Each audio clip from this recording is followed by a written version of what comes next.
নমস্কার, টিভি9 বাংলায় আপনাদের স্বাগত। আপনাদের সঙ্গে রয়েছে আমি কুনাল। শুরু করছি হোয়াট বেঙ্গল থিংস টুডে। কসবার ভুয়ো টিকা, যে টিকাকে কেন্দ্র করে এই মুহূর্তে সরগরম রাজ্য রাজনীতি। একটা প্রশ্ন বারবার উঠে আসছিল যে দেবাঞ্জন দেব তার যাবতীয় কর্মকাণ্ড পুরসভা কেন্দ্রিক, এবং এত বড় একটা কর্মকাণ্ড কি দেবাঞ্জন দেব একা ঘটাতে পারেন? পুরসভায় কোনোভাবেই কি কোনো যোগসাজশ তার কারোর সাথে রয়েছে? এই প্রশ্ন যখন উঠছিল তখন মুখ্যমন্ত্রী মমতা বন্দ্যোপাধ্যায়ের যে মন্তব্য গতকাল তা যথেষ্ট তাৎপর্যপূর্ণ।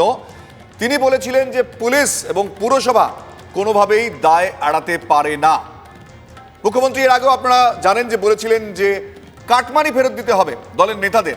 অর্থাৎ সব ক্ষেত্রেই কোথাও মুখ্যমন্ত্রীকেই কেন সামনে আসতে হয়, এই প্রশ্নটা যখন সামনে আসছে তখন এরই পাশাপাশি আজকের আলোচনায় যে বিষয়টি উঠে আসবে তা হলো বিজেপি যথারীতি এই বিষয়টি নিয়েও কেন্দ্রীয় তদন্ত চাইছে, এবং এ রাজ্যের বিরোধী দল বিজেপি তারা এই গোটা ঘটনাকে সামনে এনে রাজনীতিতে নতুন করে কোথাও কি একদিকে যেমন তাদের বিরুদ্ধে বঙ্গভঙ্গের অভিযোগ উঠছিল সেটাকে একটু ঘুরিয়ে দেওয়ার চেষ্টা করছে, নাকি এই বিষয়টা এই মুহূর্তে এতটাই রাজনীতিতে গুরুত্বপূর্ণ যে বিষয়টিকে সামনে আনাটাই হয়তো এই মুহূর্তে একটা তাৎপর্যের বিষয়। আজকের আমরা এই নিয়ে আলোচনা করব। আমরা গোটা বিষয়টি খুঁটিয়ে দেখার চেষ্টা করব। আমাদের আজকে আলোচ্য বিষয় দেবাঞ্জনের দুর্নীতির দায়িত্ব কার? মমতার তোপ, এবার কি শাস্তি হবে দোষীদের? এই যখন আলোচ্য বিষয়, সেখানে দাঁড়িয়ে এটা খুব স্বাভাবিক প্রশ্ন যে মুখ্যমন্ত্রীর বলার পর এবার কি সত্যি শাস্তি হবে দোষীদের, দেবাঞ্জনের সঙ্গে যারা আরো যুক্ত রয়েছেন? প্রশ্ন উঠছে যে কসবা কাণ্ডের দায় কার?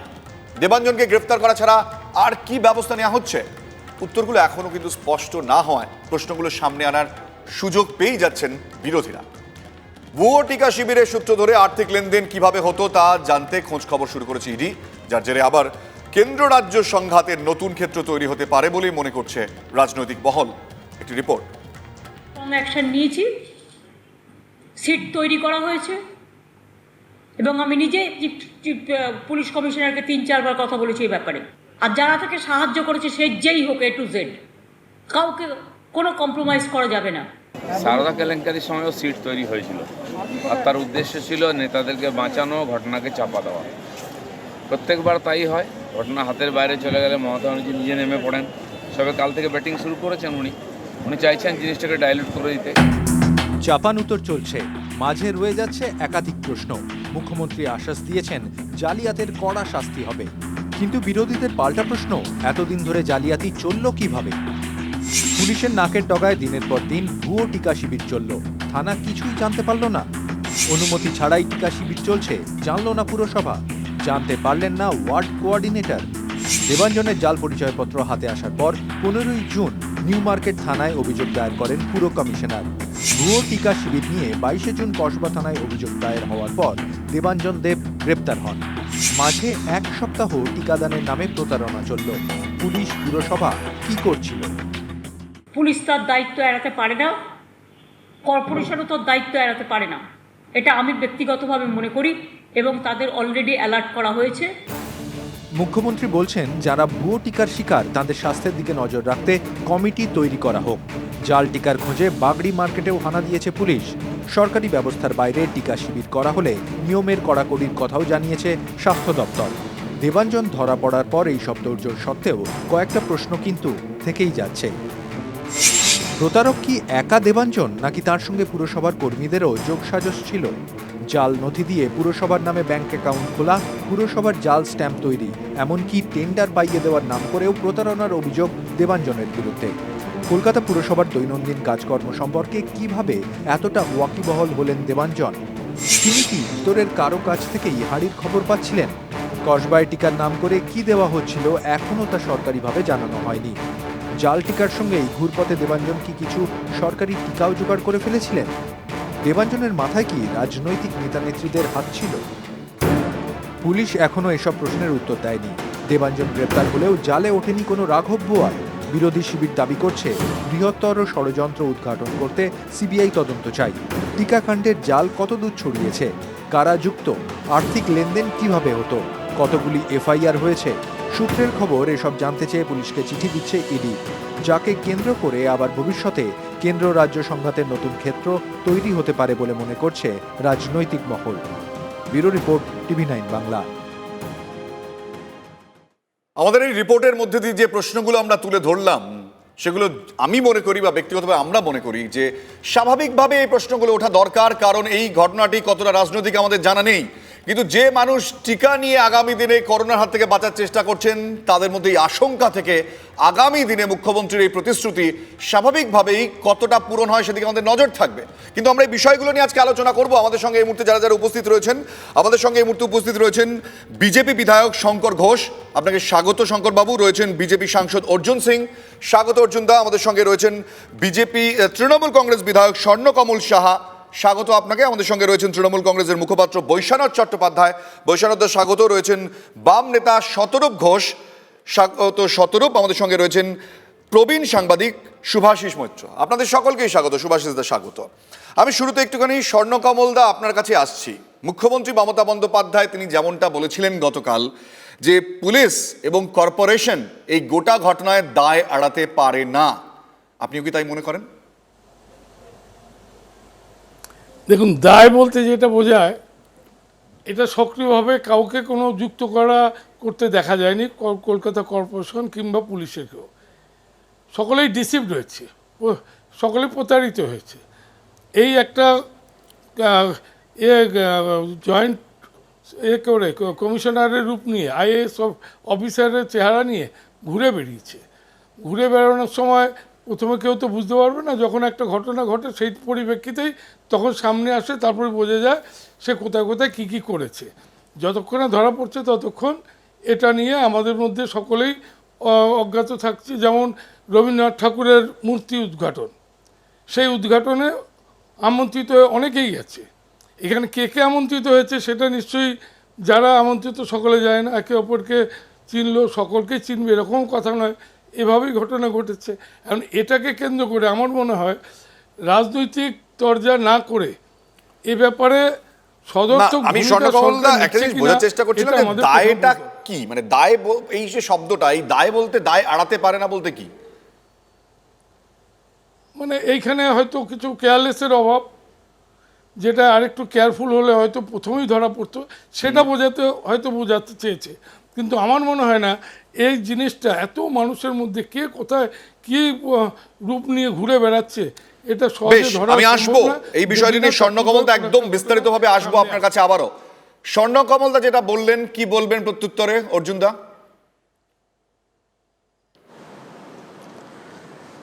স্বর্ণদা মনে হচ্ছে এখন মঙ্গল গ্রহের কথা শুরু করে দিয়েছেন। দিদিমণি বলছেন দায় এড়াতে পারবেন না। দিদিমণির একটা সমস্যা আছে কি, যখনই কোনো জায়গা দলের লোকরা ফেসে যায় তখন উনি বলেন কি হ্যাঁ আমি তো জানতাম না, নাহলে একে টিকিট দিতাম না।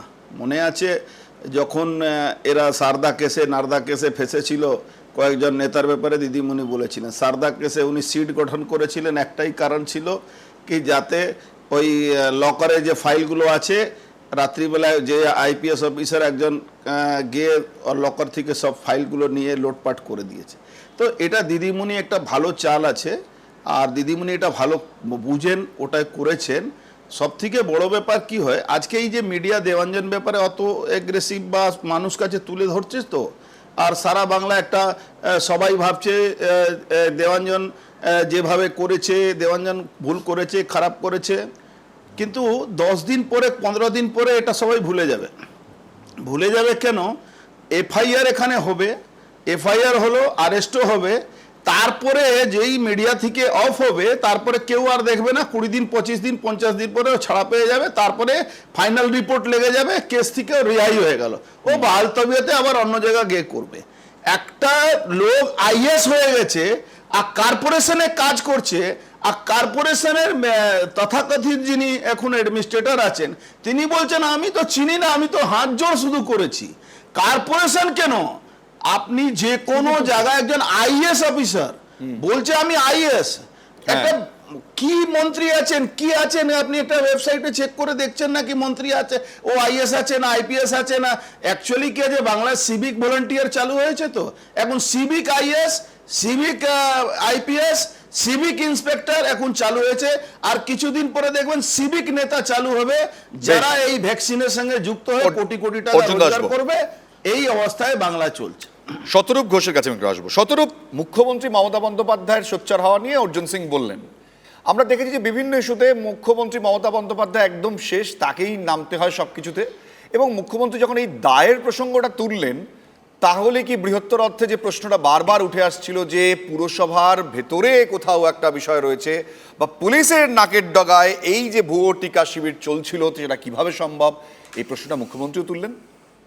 কুণাল, মুখ্যমন্ত্রী বললেন যে পুরসভা এবং পুলিশ দায় এড়াতে পারেন না। আমার সহজ প্রশ্ন হচ্ছে, যারা দায় এড়াতে পারেন না তারা কি শাস্তি এড়াতে পারেন, নাকি তাদের শাস্তি এড়াতে পারা উচিত? মুখ্যমন্ত্রীর গতকালের বক্তব্যটাকে আমার ওয়েলকাম করতে কোনো অসুবিধা থাকার কথা নয়। উনি বলেছেন যে দোষীদের শাস্তি দিতে হবে, দেবাঞ্জন দেব টেররিস্টের অধম ইত্যাদি। কিন্তু মুশকিলটা হচ্ছে কি জানো তো, দেখো বাংলা একটা কথা আছে না, ঘর পোড়া গরু সিঁদুরে মেঘ দেখলে ডরায়, আমাদের হচ্ছে সেই অবস্থা। মুখ্যমন্ত্রীর কাছ থেকে এরকম কথা তো জীবনেই প্রথম শুনছি না। এর আগে আচ্ছা আমরা ভুলে যাইনি, কুণাল ঘোষ যে গ্রেপ্তার হয়েছিলেন তাও কিন্তু এই মমতা বন্দ্যোপাধ্যায় তৈরি করা সিটের হাতেই গ্রেপ্তার হয়েছিলেন। কার এফআইআরের ভিত্তিতে? অর্পিতা ঘোষের করা এফআইআরের ভিত্তিতে কুণাল ঘোষ গ্রেপ্তার হয়েছিলেন। আজকে সেই অর্পিতা ঘোষ এবং সেই কুণাল ঘোষ একসঙ্গে মমতা বন্দ্যোপাধ্যায় দলের হচ্ছে প্রতিনিধি। ছত্রধর মাহাতো মুখ্যমন্ত্রী হওয়ার পরে মমতা বন্দ্যোপাধ্যায় এরকম বলেছিলেন যে মাওবাদীতে ছাড়া হবে না, বুঝে নেবো, দেখে নেবো, হ্যান্ড করে দেবো। কি হলো? সেই ছত্রধর মাহাতো আছে তৃণমূলের নেতা।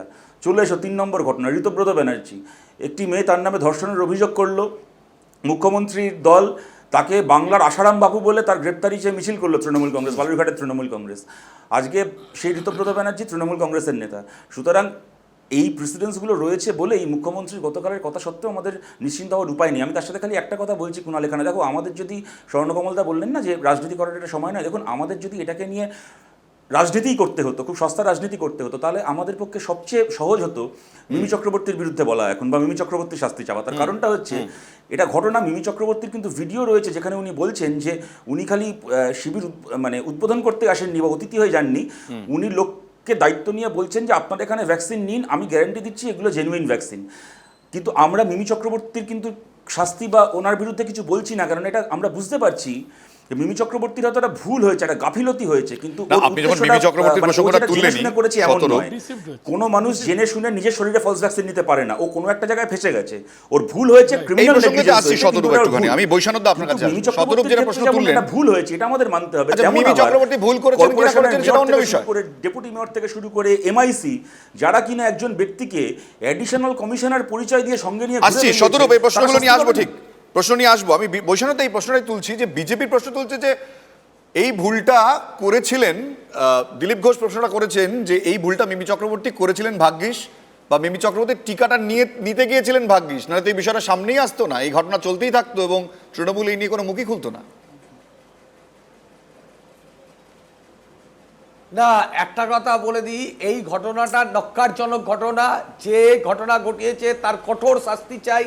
মুখ্যমন্ত্রী কালকে বলেছেন এটা কঠোর শাস্তি চাই, কোনো কাউকে আড়াল করা হবে না, কাউকে প্রশ্রয় দেওয়া হবে না। কিন্তু শতরূপ বা বিজেপি যারা বলছেন, তারা রাজনীতি করার জন্য নানান ধরনের দোষারোপ করার চেষ্টা করছেন। আমি জানি না কেউ নিজে ভুয়ো ভ্যাকসিন ইচ্ছা করে নিজের বডিতে নিতে পারে কিনা। এবং প্রথম কমপ্লেনটা করেছে মিমি চক্রবর্তী, তৃণমূল, এবং আজকে অ্যারেস্ট হয়েছে, পুলিশ হেফাজতে আছে, পুলিশ কাস্টাডিতে আছে, খুনের চেষ্টা ধারা যুক্ত হয়েছে। আর ওনারা যে এত দোষারোপ করছিলেন অর্জুন বাবু আর বিজেপির বা সিপিএম বা দিলীপ ঘোষকেও দেখলাম যে সারদা নারদা হ্যান ত্যান, তো নারদা সারদার যে প্রাইম অ্যাকিউজ বলে আপনারা যাকে বলেছিলেন, যার ছবি ওয়েবসাইট থেকে বিজেপিতে দেখানো হয়েছিল, শুভেন্দু অধিকারী, কাগজ মুড়ে টাকা নিচ্ছে, সে তো এখন আপনাদের দলের নেতা হয়েছে। এখন তো অর্জুন বাবুদের দলের নেতা হয়েছেন শুভেন্দু, দিলীপ বাবুদের দলের নেতা হয়েছেন। তাহলে যখন তৃণমূলে কেউ থাকবে তখন সে অসৎ, আর ওনাদের কাছে গেলে ধোয়া তুলসী পাতা, এটা তো হতে পারে না। সুতরাং ওনারা রাজনীতি করার জন্য বলছেন। আমরা মানুষের জীবন নিয়ে কোন রকম কোন জায়গায় কেউ প্রবঞ্চনা করবে, প্রতারককে কোনো আশ্রয় প্রশ্রয় দেওয়ার কোনো ব্যাপার নেই, তার কঠোর শাস্তি দাবি করছি আমরা আপনাদের এই সংবাদ মাধ্যমের মধ্যে দিয়ে। যে প্রতারণা করেছে ঠিক, তার কঠোর শাস্তি এইটাই দাবি তো খুব করছি। স্বাভাবিক আপনাদের এই বৈশানর দা, যে এই সংবাদ ধরনের মাধ্যমের ঘটনায় আপনারা শাস্তি দাবি করবেন, কিন্তু প্রশ্নগুলো যেখানে উঠে আসছে যে পুরসভার ভেতরের এই খবরগুলো কি করে পেতেন দেবাঞ্জন দেব, পুরসভার বেশ কিছু সিদ্ধান্তের খবর কি করে পেতেন, হলোগ্রাম কলকাতা পুরসভার কি করে ব্যবহার করতে পারেন, জিএসটি নাম্বার কিভাবে ব্যবহার করতে পারেন, এই প্রশ্নগুলো ওঠা কি স্বাভাবিক নয়? না, আপনার বাড়ির দলিল যদি কেউ জাল করে তাহলে কি আপনি তার জন্য দায়ী থাকবেন? আচ্ছা, বুঝতে পেরেছি। আমি এই প্রশ্নটা একটু করে শঙ্করবাবুর কাছে আছি। শঙ্করবাবু কি বলবেন অপরাধী যেটা ব্যাখ্যা দিচ্ছেন বৈশানর দা? প্রথম কথা, বৈশানরবাবু তিনি রাজনৈতিক দলের মুখপত্র হিসাবে তিনি দলকে ডিফেন্ড করবেন, এটাই খুব স্বাভাবিক। আমি প্রথম যেটা বলি যে রাজ্যের মুখ্যমন্ত্রী তিনি বলেছেন যে দায় এড়াতে পারে না কলকাতা পুলিশ কিংবা মিউনিসিপ্যাল কর্পোরেশন, খুব স্বাভাবিক। তিনি এই কথাটা বলে আসলে তিনি প্রথমেই যেটা চেষ্টা করেছেন সেটা হচ্ছে একটা বৃহত্তর ষড়যন্ত্র, যে বৃহত্তর ষড়যন্ত্রে অনেক নেতা মন্ত্রীরা জড়িয়ে আছেন, এটা তিনি বৈশানর বাবুর থেকে অনেক বেশি ভালো বোঝেন বলেই তিনি কিন্তু আগাম এই কথাটা বলেছেন। ফলে এই সমস্ত ছেদ যুক্তি এক্ষেত্রে কাজে লাগবে বলে আমার মনে হয় না। দ্বিতীয়ত বিষয় হচ্ছে যে এটা কি সত্যি একটা বড় রাজনৈতিক ইস্যু? আমার তো মনে হয় না। আমার মনে হয়েছে এটা হচ্ছে যে কোনো মানুষ, রাজনৈতিক দলের হোক না হোক, যে কোনো মানুষের ক্ষেত্রেই এটা কিন্তু একটা বড় শঙ্কা তৈরি করে দিয়ে গেল। অর্থাৎ যে ভ্যাকসিনগুলো আমরা নিচ্ছি সেই ভ্যাকসিনগুলোর মান, গুণ ইত্যাদি নিয়ে প্রশ্ন উঠলো। দেবাঞ্জন বাবুর এই কুকীর্তির ফলে যেটা হলো যে আজকে সারা রাজ্য জুড়ে সরকারি বা বেসরকারি স্তরে যে ভ্যাকসিনগুলো দেওয়া হচ্ছে সেই ভ্যাকসিনগুলো নিয়ে কিন্তু মানুষের মনের মধ্যে যে আশঙ্কা তৈরি হলো, সেই আশঙ্কা নিয়ে এই ভ্যাকসিন যখনই আপনি নেবেন না কেন, আমি আপনি বা যেই নেবেন না কেন, তাদের মনের মধ্যে এটা প্রশ্ন থেকেই যাবে যে আমি সঠিক ভ্যাকসিন নিলাম তো।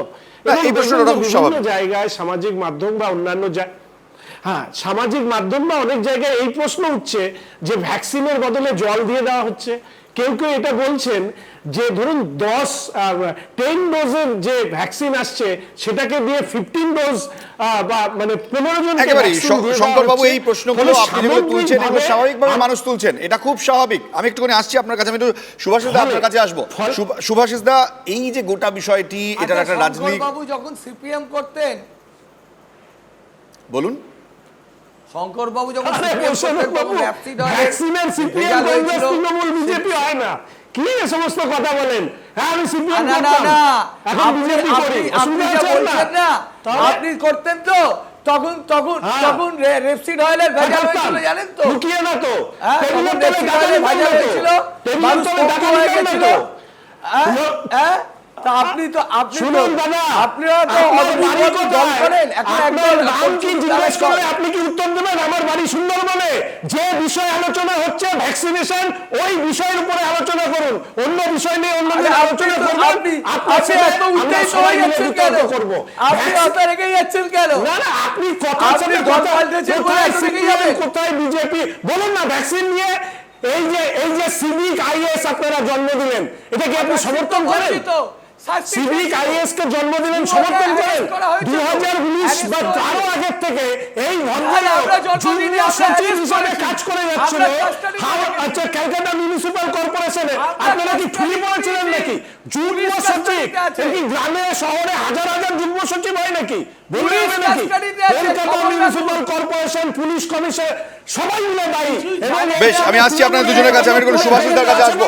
সুভাষিস দা, বলেছেন যে দায় এড়াতে পারে এই গোটা বিষয়টিকে রাজনৈতিক তরজার বিষয় কিনা আমি জানি না। এই মুহূর্তে দাঁড়িয়ে মুখ্যমন্ত্রীর মন্তব্য নিয়ে মুখ্যমন্ত্রী কোথাও আশ্বস্ত করার চেষ্টা করেছেন, পাশাপাশি এটাও স্বাভাবিক রাজনৈতিকভাবে প্রশ্ন তো উঠবে, এটা কোথাও আটকানো যায় না, কিন্তু গোটা বিষয়টি আপনার কি পর্যবেক্ষণ?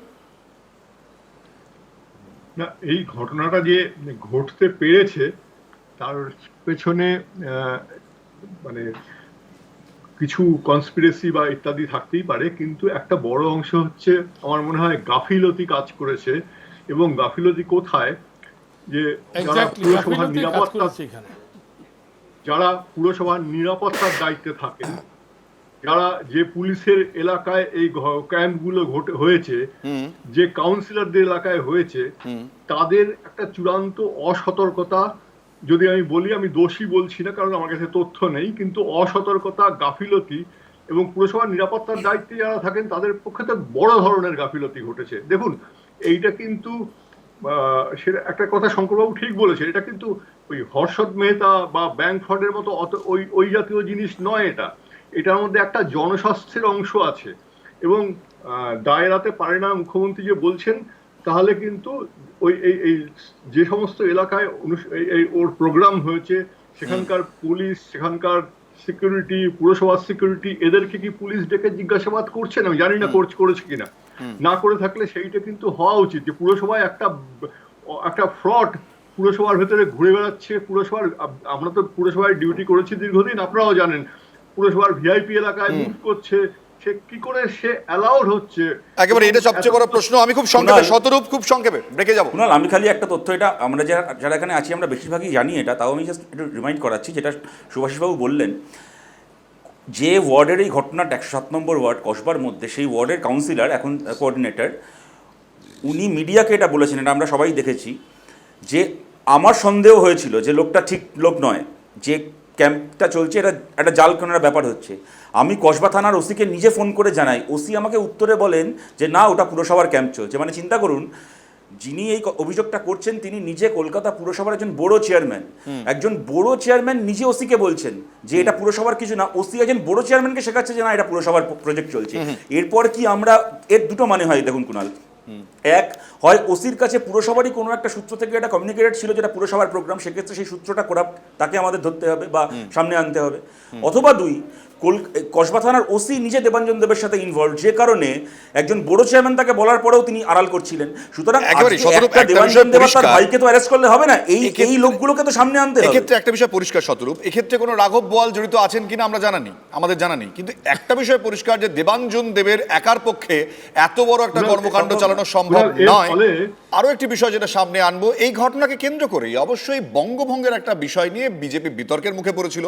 আজকে দেবাঞ্জন দেবের ঘটনা সামনে আসার পর এই মুহূর্তে অন্যতম বিজেপির হাতিয়ার এই যে ভুয়ো ভ্যাকসিন কাণ্ড, কোথাও কি এই হাতিয়ার বিজেপির কাছে যে এই বঙ্গভঙ্গের অস্বস্তি সেটা ঢাকার জন্য কোথাও কি নতুন হাতিয়ার? এ নিয়ে আলোচনা করবো, শুরুতে একটি রিপোর্ট। সরকারের অফিসার, নেতা, মন্ত্রীরা কী করে ওর সঙ্গে সব জায়গায় মঞ্চ শেয়ার করেছেন, ঠিক যেরকম সুদীপ্ত সেনকে সামনে রেখে বহু নেতা কর্মী করে খেয়েছেন, ঠিক দেবাঞ্জনকে সামনে রেখে টিএমসির বহু নেতা, মন্ত্রী, কর্মী আর তারা করে খেয়েছেন, ভাগ পেয়েছেন। পশ্চিমবাংলার বেশিরভাগ মন্ত্রী, নেতা এর সঙ্গে যুক্ত, মুখ্যমন্ত্রী পর্যন্ত, সেজন্য সিবিআই ইনকোয়ারি দরকার আছে। ভ্যাকসিন কাণ্ডে ধৃত দেবাঞ্জন দেবের সঙ্গে রাজ্যের শাসক দলের নেতা নেতৃত্বের ছবিকে রাজনৈতিক আক্রমণের হাতিয়ার করছে বিজেপি। এমনকি দিলীপ ঘোষ সারদা কাণ্ডের সঙ্গে কসবা কাণ্ডের তুলনা টানছেন। রোজই একের পর এক টুইট করছেন বিজেপি নেতারা। কলকাতা পুলিশের টুইটার হ্যান্ডেলে একটি রক্তদান শিবিরের ছবি পোস্ট করা হয়েছিল, যাতে মঞ্চে দেবাঞ্জনকে বসে থাকতে দেখা যায়। ওই টুইট মুছে দেওয়ার প্রসঙ্গ টেনে তথ্য প্রমাণ লোপাট করার অভিযোগ তুলেছেন বিরোধী দলনেতা শুভেন্দু অধিকারী। প্রশ্নের মুখে দাঁড় করিয়েছেন পুলিশি তদন্তের সারবত্তাকে। কসবা কাণ্ড নিয়ে হাইকোর্টে 3টি জনস্বার্থ মামলা দায়ের হয়েছে, তার মধ্যে একটি মামলা করেছেন বিজেপি নেতা তরুণ জ্যোতি তেওয়ারি। বুঝতে অসুবিধা হয় না যে এই ইস্যুতে তৃণমূলকে 360 ডিগ্রি ঘিরে ফেলতে চাইছে গেরুয়া শিবির। তাদের এই তৎপরতা এক ইস্যু থেকে অন্য ইস্যুতে মানুষের নজর ঘোরানোর চেষ্টা বলে মনে করছে রাজনৈতিক মহলের একাংশ। ছোট রাজ্য হলে আমাদের এখানে ডেভেলপমেন্ট হবে। আমাদের যদি শিলিগুড়িকে যদি রাজ্যের রাজধানী করে ওইখানে যদি আমরা অনেক সুবিধা আমরা পেতাম। আমরা চাইছি জঙ্গলমহলের রাজ্য দেওয়া হোক, আর নাহলে পশ্চিমবঙ্গ ডেভেলপমেন্ট কাজ করুক। বারবার করে আমাদের জঙ্গলমহলকে পিছিয়ে দেওয়া হবে, এটা আমরা মেনে নিতে পারবো না। বহু মানুষ আমাদের সঙ্গে এসছেন, বিভিন্ন জাতি পন্থের মানুষ, বিভিন্ন পার্টি দেশের মানুষ এসছেন, তো তারা কেউ কেউ নিজের ব্যক্তিগত মত প্রকাশ করছেন, কিন্তু পার্টির যেটা মত সেটা মেনেই সবাইকে কাজ করবে। দিলীপ ঘোষের কথাতেই স্পষ্ট, বিজেপির কয়েকজন নেতা বাংলা ভেঙে পৃথক রাজ্যের দাবি করায় দল অস্বস্তিতে। আর এখানেই উঠছে প্রশ্ন, কসবার ভ্যাকসিন কাণ্ড কি বিজেপির সামনে বঙ্গভঙ্গ ইস্যু থেকে নজর ঘোরানোর সুযোগ এনে দিল? পৃথক রাজ্যের দাবির সঙ্গে স্থানীয় মানুষের আবেগ যদি ছুঁয়েও যায়, তবু বাকি রাজ্যে রাজনৈতিক ক্ষতির আশঙ্কা। ফলে রাজনৈতিক মহলের একাংশের প্রশ্ন, বঙ্গভঙ্গ বিতর্কের ড্যামেজ কন্ট্রোলে ভ্যাকসিন কাণ্ডকে কি বড় ইস্যুতে পরিণত করতে চাইছে গেরুয়া শিবির? এটা সামাজিক অপরাধ, তার সঙ্গে রাজনীতির কোথাও কোনো সম্পর্ক নেই। তাই যদি হয় তাহলে ব্যাংকের লক্ষ লক্ষ টাকা মেরে যারা বিদেশে পালিয়ে গিয়েছে তাদের সঙ্গে যে নরেন্দ্র মোদীর গ্রুপ ছবি রয়েছে তার কি হবে? ভুয়ো কোভিড টিকা সমাজের সব অংশের মানুষকে নাড়া দেওয়ার মতো সংবেদনশীল বিষয়। ফলে বিজেপি তাদের এই মুহূর্তের ইস্যু ঠিক করে নিয়েছে বলে মনে করছে রাজনৈতিক মহল। Bureau report, TV9 Bangla. এই যখন বিষয়, তো আমি একটুখানি সরাসরি অর্জুন সিং এর কাছে যাবো। অর্জুনদা, একের পর এক নেতা, জন বার্লা, সৌমিত্র খাঁ, নিশীথ প্রামাণিক, তারা যখন প্রত্যেকদিন মুখ খুলছিলেন আপনাদের দলের পক্ষ থেকে দিলীপ ঘোষ বা অন্যদের বিবৃতি দিতে হচ্ছিল, আজকে এই ঘটনাটা সামনে আসার পর কি একটু স্বস্তি পেয়েছেন আপনারা? না, কোনো স্বস্তির ব্যাপার নেই। 34 বছর বামফ্রন্ট ছিল, 10 বছর পরে আবার শুরু হয়েছে তৃণমূলের সরকার। যেখানে ডেভেলপমেন্টগুলো হয়নি, উত্তরবঙ্গের ডেভেলপমেন্ট হয়নি, এটা অনেক দিন ধরে অনেক লেভেল, অনেক ফোরাম থেকে এই আন্দোলনটা হয়েছে কি এটাকে আলাদা করা যায়। কিছুদিন আগে আপনারা জানেন ওই দার্জিলিংকে গোর্খাল্যান্ডের ব্যাপারে উঠেছিল। সেই গোর্খাল্যান্ডের যিনি দাবি তুলেছিলেন সে এখন তৃণমূলের খাস লোক আছেন, তাকে সব কেস মুক্ত করে দেওয়া হয়েছে। তো কোনো যারা জনপ্রতিনিধি থাকেন, যে এলাকার যে সমস্যাগুলো আছে সেই সমস্যাগুলো তুলে ধরেছেন। কিন্তু আমাদের পার্টির যে গাইডলাইন, সে পার্টি গাইডলাইন আমাদের দিলীপ ঘোষ মহাশয় বলে দিয়েছেন কি পার্টির গাইডলাইনটা আমাদের এর মধ্যে নেই। কিন্তু যে ধরুন যে এলাকায় যে রাজনীতি করে যে সমস্যাগুলো আছে, যেখানে ডেভেলপমেন্ট হচ্ছে না, ডেভেলপমেন্টের মধ্যে পার্টি রাজনীতি দেখা হয়। এই জায়গা ভোট দিলে বিজেপির এলাকায় কাজ হবে না। আজকে জানেন এখানে অস্পষ্ট ক্লিয়ার বলে দেওয়া হচ্ছে বিজেপিকে ভোট দিয়েছে, এখানে খাওয়া দিতে দেওয়া যাবে না। তো সেই বাংলাতে এই কথাটা কয়েকজন নেতৃত্ব বলেছেন। ভারতবর্ষে স্টেটে দুটো ভাগ হয়েছে এরকম কোনো নতুন কথা না। আজকে উত্তরপ্রদেশ হয়েছে, ঝাড়খণ্ড, বিহার ঝাড়খণ্ড হয়েছে, ছত্তিশগড় মধ্যপ্রদেশ হয়েছে। এটা অ্যাডমিনিস্ট্রেটিভ লেভেলেও অনেক কিছু মানে কোথাও তো সমর্থন তো আপনি নিশ্চয়ই করছেন না রাজনীতি। অর্জুনদা, আপনি নিশ্চয়ই কোথাও সমর্থন তো করছেন না? না, সমর্থনের ব্যাপার না। দেখুন, সমর্থনের ব্যাপারে আমার পার্টি গাইডলাইনের মধ্যে নেই, তো আমি সমর্থন করতে যাব না। কিন্তু যে লোকগুলো বলেছে, আপনি বলছেন যে সেটা দাবি হতে পারে, নিজের সমস্যাটা বলেছে। আচ্ছা, কি স্বর্ণকমলদা কি বলবেন? নিজের এলাকার যে সমস্যা আছে সে তো দাবি ভাবের ঘরে চুরি করছে, তো আমি বলতে পারবো। অর্জুন সিং ভাবের ঘরে চুরি করছে, ও বলছে এটা পার্টি স্ট্যান্ড না। আবার পাশাপাশি বলছে এক এক জায়গায় লোকাল লোকের ডিমান্ড, লোকাল ঘরে লোকের ডিমান্ড, লোকাল চাহিদা। ভাই, কি তুমি বলতে চাইছো? তুমি আজকে 10 বছর ইতিহাস তুমি বলতে চাইছো, পেছনে 10 বছর ইতিহাস বলতে চাইছো। 8 বছর তো তার মধ্যে তুমি জড়িত আছো, 8 বছর তুমি জড়িত আছো, এটা বলে যাচ্ছ। তুমি নিজেকে দায়মুক্ত করতে পারো না। তুমি 10 বছরের মধ্যে 8 বছর তুমি এই দলের সাথে যুক্ত থেকেছো। এখন 10 বছর ইতিহাস তুমি বললে, 8 বছরের জন্য তোমার দায় নিতে হবে। আপনি তো কংগ্রেস সঙ্গে ছিলেন, বঙ্গভঙ্গ, আপনি তো কংগ্রেস সঙ্গে ছিলেন। শঙ্কর ভাইকে আপনারা বলছিলেন তো কি আপনি সিপিএম থেকে ভাই, কংগ্রেস সাথে তো মমতা বন্দ্যোপাধ্যায়, কংগ্রেস থেকে শুনে নাও, আমরাও কংগ্রেস থেকে এসেছিলাম। আমি শুনে নাও, আপনার দলের সঙ্গে আমার মত মিলছে না। আমি ভারতীয় জনতা পার্টিতে আছি, এটা কোনো সমস্যা না। আমি 2 বছর আগে এসেছি না, 5 মাস আগে এসেছি। আমি যে জায়গা আছি সেই জায়গা আমার স্ট্যান্ড ক্লিয়ার আছে, আপনাদের মতন নয়। আমার স্ট্যান্ড ক্লিয়ার আছে, জেনে নাও তুমি। হেলথ ডিপার্টমেন্ট একটা দুর্নীতির আতঙ্ক হয়ে গেছে। আজকে আপনার সরকার তুমি একদিন নমিনেশন পাওনি, ওইখানে গিয়ে ভেঙেছো।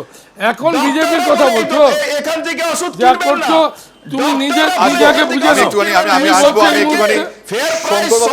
একটা কথা এই মুহূর্তে বললে যে আমাদের স্ট্যান্ড না বঙ্গভঙ্গ স্ট্যান্ড না যদি হয়ে থাকে, তাহলে তুমি আবার ঘুরিয়ে সমর্থন করছো কেন? আমি শঙ্কর বাবু এই প্রশ্নটা আপনার কাছে করতে চাইছি। যে প্রশ্নটা স্বর্ণকমল শাহ তুলছেন বা অর্জুনদা যেটা বলেছেন, যে আমি আজকে বলছি, তুমি বঙ্গভঙ্গ কথা ইস্যুতে ঘোরাচ্ছ কেন? তুমি কি আমি বঙ্গভঙ্গ ইস্যু ছেড়ে দিলাম, বঙ্গভঙ্গ সেখানকার মানুষের কিছু দাবি সমর্থন দেওয়া আছে, সেটা আপনাদের বঙ্গভঙ্গ কোথাও একটা কথাটা প্রসঙ্গে নেতৃত্বের মধ্যে তোমার সমর্থন stand-টা আছে বলে তো clear এই বিষয়টা করো। সামনে এসেছে। তোমার জন দলের বার্লা stand যেভাবে একটা, বারবার বলে যে যাচ্ছিলেন, আমার সমর্থন নেই। কোথাও এটা তুমি একটা আমার অস্বস্তি তো কথা অবশ্যই ছিল আপনার জন দলের কাছে, বার্লার এটা অস্বীকার করতে পারেন? তুমি সমর্থন করছো কেন?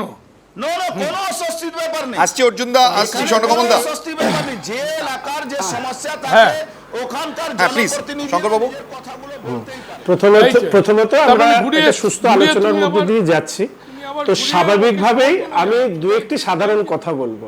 তোমার stand এই প্রসঙ্গে আপনারা যারা এই মুহূর্তে কলকাতা স্টুডিওতে আলোচনা করছেন, আর আমি একেবারে উত্তরবঙ্গে বসে রয়েছি এবং উত্তরবঙ্গের ছেলে হিসাবে শুধু এটুকু বলতে পারি যে একজন রাজনৈতিক কর্মী হিসেবে এটা প্রত্যেকেই আমরা বুঝি যে প্রত্যেকটি রাজনৈতিক দলের একটা ভিন্ন ভিন্ন রাজনৈতিক কর্মসূচি থাকে। বিজেপির তার একটা রাজনৈতিক কর্মসূচি, ছোট রাজ্য গঠন সম্পর্কে তাদের একটা অভিমত নির্দিষ্টভাবে সেটা লিপিবদ্ধ রয়েছে। বামেদেরও একটা ছোট রাজ্য গঠন সম্পর্কে বা সেই নিয়ে একটা তাদের নির্দিষ্ট বক্তব্য লিপিবদ্ধ আছে। প্রত্যেকটি রাজনৈতিক দল তাদের নির্দিষ্ট রাজনৈতিক কর্মসূচির উপরে চলে, কোনো ব্যক্তির আবেগ না, বা একটা অনুভবের বিষয় আমি উপরে আপনাকে নয়। ইন্টারাপ্ট করছি, আমাদের, সরি কিছু মনে করবেন না শঙ্কর বাবু। আমি just- আজকে না আমি আপনার প্রসঙ্গেই কথা বলছি। আজকে এই প্রশ্নটা আমি বিজেপিকে 100% ক্রেডিট দিয়েই বলছি। আজকে আপনার দল রেজিমেন্টেড দল হিসেবে, আজকেই যেমনটা আপনার দলের পক্ষ থেকে ঘোষণা হয়েছে সর্ববৃহৎ, বিশ্বের মধ্যে সর্ববৃহৎ দল, এই মুহূর্তে রেজিমেন্টেড দল বামেদের এবং আপনাদের এইভাবে ভূষিত করা হয়েছে যুগে যুগে, সেখানে আপনার দলের মাঝখানে অন্যান্য নেতারা মুখ খুলছেন এভাবে, এটা তো আপনাদের দলে শোভা পায় না। এই প্রসঙ্গে শুধু আমি বলি যে আমাদের রাজ্য সভাপতি মাননীয় দিলীপ ঘোষ মহাশয় ইতিমধ্যে একটি বিষয়ে পরিষ্কার করেছেন, সেটা হচ্ছে আমাদের রাজ্যের এই মুহূর্তের আন্ডারস্ট্যান্ডিং, অর্থাৎ যে রাজ্য মনে করছে যে বঙ্গভঙ্গ এই ধরনের কোনো বিষয় বিজেপির কোথাও কোনো জায়গায় আলোচনা হয়নি। দ্বিতীয় প্রসঙ্গ আসছে উত্তরবঙ্গের বিভিন্ন বিধায়ক সাংসদ আছে, হ্যাঁ বিধায়ক বা সাংসদ তারা মতামত রাখছেন কেন, এটা পরিষ্কারভাবে বলা হয়েছে বা আমরা বলেছি। যে কথাটা আমি আপনাকে বলতে চাইছিলাম, আমি একটা ছোট্ট আমি সামাজিক মাধ্যমে কমেন্টস করেছিলাম ব্যক্তিগতভাবে শিলিগুড়ির বিধায়ক হিসাবে। হ্যাঁ, একটাই লাইন আমি শেষ করব, সেটা হচ্ছে উত্তরবঙ্গের মানুষ হিসাবে দক্ষিণবঙ্গকে যেভাবে জড়িয়ে মমত্ববোধ সহানুভূতি নিয়ে উত্তরবঙ্গ বেঁচে থাকে বলছেন, আপনি বঞ্চিত, পরিষ্কার বুঝতে পেরেছি আপনার কথাটা। বৈশাখ চট্টোপাধ্যায়, সময় খুব কম আছে। আপনি শুধু আমাকে জাস্ট আমার কাছে একদম সময় কম আছে শঙ্করবাবু, এখানে উত্তর নেই, বৈশাখ দাস চারুকলা কেন্দ্র নেই, ভালো বিশ্ববিদ্যালয় নেই, কিচ্ছু নেই, এগুলো নিয়ে মানুষের আচ্ছা একেবারে বুঝতে পেরেছি, আছে। অভিযোগটা পরিষ্কার। বৈশাখ দা, বৈশাখ দা, চেষ্টা করলেও কিন্তু বৈশাখ দা শেষ করছে না তো বিজেপির এই ভণ্ডামিটা আপনি দেখুন, ওদের প্রতীকে যিনি জিতেছেন, ওনাদের এমপি, ওনাদের পার্টির এমপি, ওনাদের পার্টির এমএলএ, তিনি বলছেন উত্তরবঙ্গকে আলাদা করে দাও, ওনারা বাংলাকে ভাগ করতে চাইছে। এবং বিজেপির আরএসএস মনে করে যে খণ্ড খণ্ড থাকবে রাজ্য, কেন্দ্রশাসিত অঞ্চল ছড়ি ঘোরাবে বিজেপি, এটা ওদের পার্টি স্ট্র্যাটেজি। এবং বিজেপি চাইছে উত্তরবঙ্গ দক্ষিণবঙ্গ ভাগ করার একটা ষড়যন্ত্র চক্রান্ত করছে। ওদের ভণ্ডামিটা দেখুন, ওনাদের রাজ্য সভাপতি বলছে যে আমরা বাংলা ভাগ চাই না, আবার ওনাদের পার্টির এমপি জন বার্লা সে বলছে উত্তরবঙ্গকে আলাদা রাজ্য করে দাও, কেন্দ্রশাসিত অঞ্চল করে দাও। ওনাদের সৌমিত্র বলছে ওরা কি চাইছে, বাংলার ভণ্ডামি হবে না? আসবো শতরূপ ঘোষ, সময় খুব কম আছে, শতরূপ ঘোষ আসছি, বৈশাখ দা আসছি, শঙ্কর দা আসছি। আচ্ছা, উন্নয়ন নিয়ে প্রশ্ন তুলেছে শঙ্কর বাবু, বুঝতে পেরেছি আপনার প্রশ্ন। আমি শতরূপ ঘোষে যাবো, প্লিজ একটুখানি একটু বলতে দিন প্লিজ। আসছি বৈশাখ দা, আসছি শঙ্কর বাবু, আসছি। কেন সময় নষ্ট করছেন?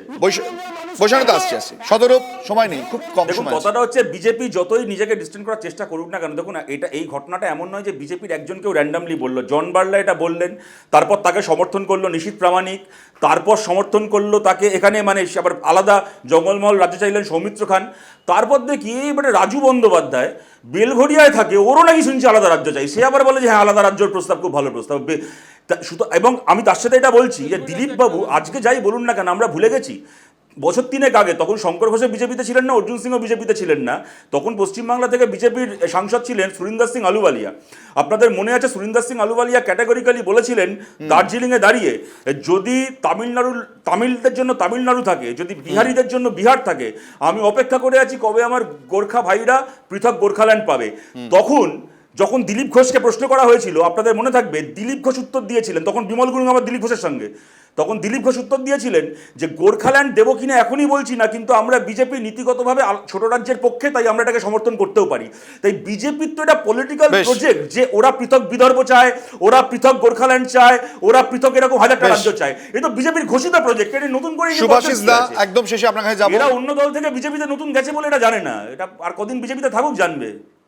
সুভাষিস দা, আমার মনে হয় মানে বিরোধী রাজনীতির তো একটা যে ভূমিকা থাকে, যেটা আমরা বামফ্রন্টের সময় মমতাকে দেখেছি একরকম, কিন্তু এখন বিরোধী রাজনীতির মানে যে ধরনের স্ট্যান্ড নিচ্ছেন তাতে কিন্তু তাদের খুব রেসপন্সিবল বলে মানুষজন মনে করছে না। এটা একটা বিষয়, উন্নয়নের পেছনে আন্দোলনের একটা ভূমিকা থাকে, কিন্তু এই যে কথাগুলো বলছেন ওরাও জানেন যে কেন বলছেন। ধরুন জন বার্লা এটা বলছেন, এবারে জন বার্লার লাস্ট স্টেটমেন্ট এর আগে কবে মিডিয়াতে এসছে আপনি দেখবেন 2 বছর 4 বছরে আপনি খুঁজে পাবেন না। ফলে যেটা হচ্ছে যে হয় ওরা মিনিংফুল কিছু বলতে পারছেন না, নয়তো ভাবছেন এই ধরনের কথাই মিডিয়াতে বেশি গুরুত্ব পাবে, এবং এই যে এক ধরনের কথা মিডিয়াতে বেশি গুরুত্ব পাবে, এটা বিরোধী রাজনীতির একটা মানে চরিত্র হয়ে উঠছে। এটা কিন্তু বিরোধী রাজনীতিকে দুর্বল করে দিচ্ছে বলে আমার মনে হয়। একটা লাইন যোগ করবো, আমি খালি একটা লাইন যোগ করবো, তার পাশাপাশি আমাদের এটাও একটু ভেবে দেখার দরকার।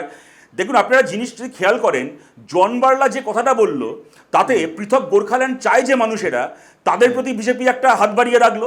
আবার পাল্টা দিলীপ ঘোষ উল্টো একটা কথা বলে অখণ্ড বাংলা চায় যে মানুষেরা, তাদের দিকে একটা হাত বাড়িয়ে রাখলো। না আলটিমেটলি একটা গান আছে না, হরি হে দিনো বন্ধু, তুমি আমারও বন্ধু বাপেরও বন্ধু, সেই রাজনীতি করছে বিজেপি এখানে। আমি শুধু সুভাষিস বাবুর একটি কথায় আমি শুধু একটু বলতে চাই, সেটা হচ্ছে উনি একটা খুব কনস্ট্রাকটিভ সেন্টেন্স বলেছেন যে অপোজিশনের রেসপন্সিবল স্টেটমেন্ট। আর মিডিয়াতে কোন বার্তাগুলো আসে সেটা যদি আমরা কখনো কখনো দেখি, এই যে বোম মারার মতন বিষয় বা অক্সিজেনের মতন বিষয়গুলো যারা বলেন, তারা যখন মিডিয়ার মধ্যে চর্চিত হতে থাকে না, তখন হয়তো যারা সত্যিকারের বিতর্কে অংশগ্রহণ করতে চায় বা রেসপন্সিবল স্টেটমেন্ট করতে চায়, হয়তো দেখা যায় সেটা মিডিয়ার চর্চার মধ্যে আসে না, মানুষের মধ্যে। একদমই ওয়ান লাইনে যাব একদম একটুখানি স্বর্ণকমল বাবু শেষ করতে হবে, রাজনীতির ক্ষেত্রে খারাপ। আমার মনে হচ্ছে এরা বিজেপি চাইছে বঙ্গভঙ্গ, সেটা লুকিয়ে রেখেছে প্রসঙ্গটাকে। এখন একজনকে দিয়ে বলাচ্ছে যে আমরা উত্তরবঙ্গের মানুষ, উত্তরবঙ্গের স্বার্থে আমরা চাইছি উন্নয়ন হয়নি বলে, উন্নয়নের দাবি করতে পারে যে ওইখানে আরো ডেভেলপমেন্ট হোক, তার জন্য বঙ্গভঙ্গের কথাটা ওরা তুলছে। এই বঙ্গ দক্ষিণবঙ্গের মানুষ আমরা নিশ্চয়ই চাইবো না, উন্নয়নের দাবি থাকতেই পারে। না আমি তো আগেই বলেছি কি আমাদের দিলীপ ঘোষ মহাশয় বলে দিয়েছেন কি আমরা কোনো বঙ্গভঙ্গের ব্যাপারে কোনো কথা বলছি না, আমরা উন্নয়নের যে কথাগুলো আছে সে বলতেই পারে। আর লোকালি যে এমপি থাকেন, এমএলএরা থাকেন, লোকাল সমস্যা নিয়ে অনেক কিছু কথা বলতেই পারেন, সেটা উনি বলেছেন, এতে কোনো সমস্যা নেই আমাদের। আর দ্বিতীয় কথা আমি শুধু বলে দিই কি বিজেপি যখন বলবে তখন স্বর্ণকমলদার আর বৈষ্ণবদার ভয়ে চুপ করে থাকবে এরকম কোনো ব্যাপার নেই, যখন বলবে তখন ঠিকই বলবে, ভয়ের কোনো ব্যাপার নেই। তুমি এই জাতীয় কথা বন্ধ করো, ভারতবর্ষে বহু স্টেট হয়েছে, তোমাকে ভয় ওইখানকার লোক পেতে পারে, আমি কলকাতা বসে তোমাকে ভয় পাওয়ার তো ব্যাপার নেই। ভয় আর শঙ্করদা যেটা বললো যে ডেভেলপমেন্ট ইত্যাদি হয়নি উত্তরবঙ্গে, এটাকে নিয়ে থাকবে এরকম এক সেকেন্ড আপনি বলেছেন আপনার কথাটা। আরে আমার ভয় তুমি থাকবে কেন, তোমার ভয় আমি থাকবো কেন? আচ্ছা আমি একটা জিনিস, আমি একটা কথা যদি একটু বলতে পারি, মানে এটা তো এই ছেলে মানুষ ঝগড়া করে লাভ কি আছে? আমি খালি উত্তরবঙ্গের ডেভেলপমেন্ট ধরুন, ও ভয় ভীতির কথাটা না না আচ্ছা ঠিক আছে, একদম সময় নেই, আমি জাস্ট একটা সেন্টেন্স বলবো। উত্তরবঙ্গের ডেভেলপমেন্ট আজকে 2014 সাল থেকে কেন্দ্রে বিজেপি সরকার আছে, 7 বছরে ওটা উত্তরবঙ্গে একটা সেন্ট্রাল ইউনিভার্সিটি করতে পারতো তো বিজেপি সরকার। উত্তরবঙ্গে একটা এমসটা রায়গঞ্জে কবে থেকে হওয়ার কথা আটকে পড়ে আছে, এমসটা করতে পারতো তো। উত্তরবঙ্গের ডেভেলপমেন্টের জন্য কেন্দ্র সরকার কি করলো? একেবারে শতরূপ, আপনি বেশ কিছু প্রশ্ন তুলেছেন, আমার কাছে একদম সময় যেহেতু নেই, আমাকে অনুষ্ঠানটাকে শেষ করতে হবে। থ্যাংক ইউ সো মাচ, আপনাদের সকলকে ধন্যবাদ আমাদের সঙ্গে থাকার জন্য। ধন্যবাদ শঙ্করবাবু, ধন্যবাদ অর্জুন দা, ধন্যবাদ বৈশানর দা, স্বর্ণকমল দা আপনাকেও ধন্যবাদ, ধন্যবাদ শতরূপ এবং অবশ্যই সুভাষিস দা। শুধু যেতে যেতে একটা কথাই বলবো যে এই গোটা ভ্যাকসিন কাণ্ড এবং তার পাশাপাশি বিজেপি এটাকে হাতিয়ার করা, এটা রাজনৈতিক বিষয় হতে পারে, কিন্তু এর বাইরে দাঁড়িয়ে করোনার ভ্যাকসিন, যেটা জীবনদায়ী ভ্যাকসিন, সেই ভ্যাকসিন নিয়ে রাজনীতি হোক আমরা চাই না। কিন্তু মমতা বন্দ্যোপাধ্যায়ের আশ্বাসের পর প্রশ্নগুলো থেকে যায়, সেই প্রশ্নগুলো তুলেই হোয়াট বেঙ্গল থিংস টুডে শেষ করবো। যে ভবিষ্যতের জন্য কয়েকটি প্রশ্ন আপনাদের জন্য রেখে গেলাম। কসবা কাণ্ডে শিক্ষা নেবে প্রশাসন? খাস কলকাতায় জালিয়াতির জেরে জনস্বাস্থ্যে বিপদ, কসবায় ভুয়ো টিকা শিবিরকে আই ওপেনার হিসাবে দেখবে পুলিশ পুরসভা। সার্বিক টিকাকরণে অসরকারি উদ্যোগে নির্ভর করা ছাড়া উপায় নেই। সরকারি ব্যবস্থার বাইরে টিকাদানের যথাযথ নজরদারি প্রয়োজন। এখন কড়া নিয়মের কথা বলে কদিন পর নিয়ম শিখে উঠবে না তো? রোজই সামনে আসছে ধৃত দেবাঞ্জনের নানা প্রতারণার খবর। পুলিশই তদন্ত দেবাঞ্জনের জালিয়াতির শিকড় পর্যন্ত পৌঁছবে তো? এই প্রশ্নগুলো দিয়েই শেষ করছি আজকের হোয়াট বেঙ্গল থিংস টুডে।